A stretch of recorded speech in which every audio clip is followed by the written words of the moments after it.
There's lots of things happening, lots of storylines developing, but none bigger than Auckland FC. The best start, certainly in recent memory, certainly beyond even the A-Leagues in National League history. And we can see some of those headlines that they've got now. It's the second time in Australian National League history for a team to win their first 5 games. They're absolutely flying at the moment. Can anyone stop Auckland at this point? But yeah, they're going quite well at the moment, obviously, yet to concede a goal, which is just ridiculous after 5 games played. They will lose games, that test will come, but it's a remarkable run that they've been having, and it's been good to enjoy along the way. Certainly has. It's been a great story. We've touched on it. It's been a nice vein for us to tap back into regularly already in the early days of their careers in the A-League, but also in terms of the iterations of our podcast. So we hope that they keep succeeding, and so do we as we kick along. That'd be lovely. But obviously, they were pushed a little bit on the weekend, but when we look at what happened last weekend, they just did what they had to do.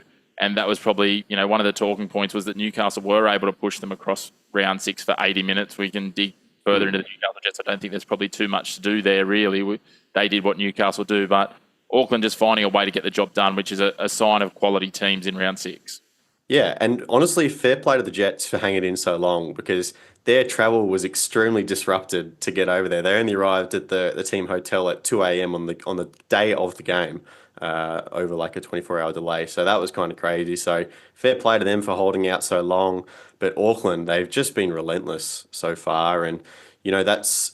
We were talking about on our show this week, the test that they faced in this game. It almost didn't really feel like it was Newcastle that was the one testing him, but just the fact that, that clock was ticking over, it gets to the 80th minute, it's still 0-0. They have in the back of their heads that they've won every game. They want to keep that perfect record, and time is running out to do that.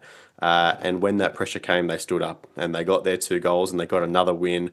They got to celebrate in front of the port again, which showed out in incredible numbers for a game that was completely drenched in rain as well.